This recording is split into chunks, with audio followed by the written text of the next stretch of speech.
सबको जय मसीह की। परमेश्वर का हृदय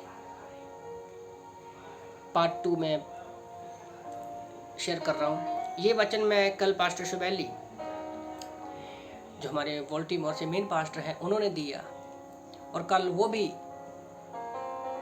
परमेश्वर के हृदय के बारे में बात कर रहे थे। तो उन्होंने वचन लिया मत्ती की किताब अध्याय 11 वचन 28 में कि यीशु मसीह ने कहा कि हे परिश्रम करने वाले लोगों, मेरे पास आओ, मुझे अपना सारा बोझ दे दो, क्योंकि मैं मन का नम्र और दीन हूँ। तो उनका बहुत अच्छा मैसेज था, उनमें से मैं ये पॉइंट कुछ ले रहा हूँ। जैसे उन्होंने बताया कि नम्रता की परिभाषा क्या है। नम्रता की परिभाषा ये नहीं है जैसे कि संसार की होती है कि चुपचाप रहना, साइलेंट रहना, अच्छा बन के रहना। नहीं, नम्रता जो होनी है वो बिब्लिकली होनी चाहिए। अगर परमेश्वर का सबसे पहला स्वभाव है वो नम्रता का है। परमेश्वर के नम्रता के स्वभाव के कारण ही पतरस को यीशु मसीह बोल पाया कि हे शैतान, मेरे पीछे हो ले। दूसरा वो बता रहे थे कि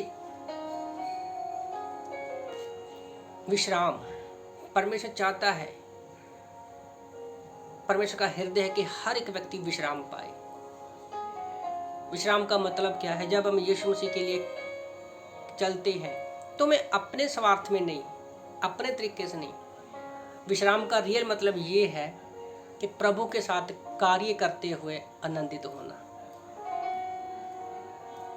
ये परमेश्वर का हृदय है। आज लोग ज़्यादातर आगे क्यों नहीं बढ़ पाते? क्योंकि वो परमेश्वर को कार्य को अपने तरीके से करने की कोशिश करते हैं।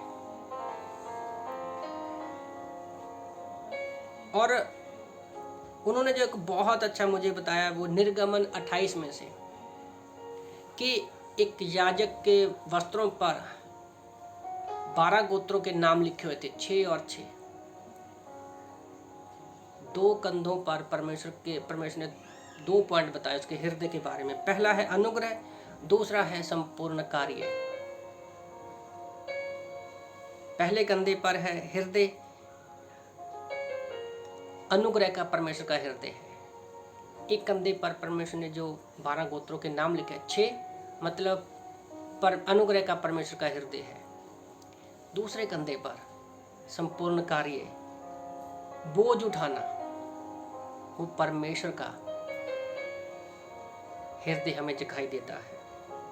तो रैली में आप निर्गमन की किताब अध्याय 28 को पढ़ना, आप अनुग्रह और बोझ उठाना 2 पॉइंट अपने मन में सोचकर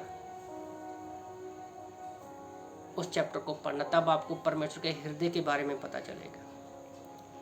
सोचो ना कि परमेश्वर का हृदय जब निर्गमन यूहन्ना 3 में निकोदेमुस उसके पास आया, कैसा था?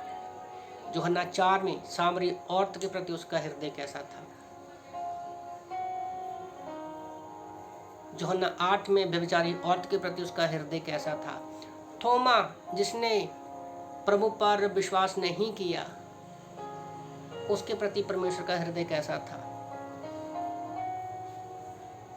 तो इसलिए परमेश्वर के हृदय को जानना इम्पोर्टेंट है। जब हम वचन में, प्रार्थना में, संगति में रहते हैं, यहाँ पर हमें परमेश्वर के हृदय के बारे में पता चलता है। तो हमें भी परमेश्वर के हृदय को जानना है और परमेश्वर में आगे बढ़ना है। और हमें भी नम्रता और दीनता का स्वभाव रखना है। परमेश्वर के हृदय के अंदर हमें विश्राम करना है, क्योंकि हम जानते हैं कि परमेश्वर ने हमारे ऊपर अपना अनुग्रह दिया है, हमें उद्धार दिया है। उसने अब हमारा सारा बोझ उठा लिया है। आज हम संपूर्ण कार्य में जीते हैं। आप सोचो कि परमेश्वर का हृदय क्या है। आप खुद पॉइंट बनाओ, लिखो। तो इन वचनों से प्रभु आपको आशीष दे। आमीन।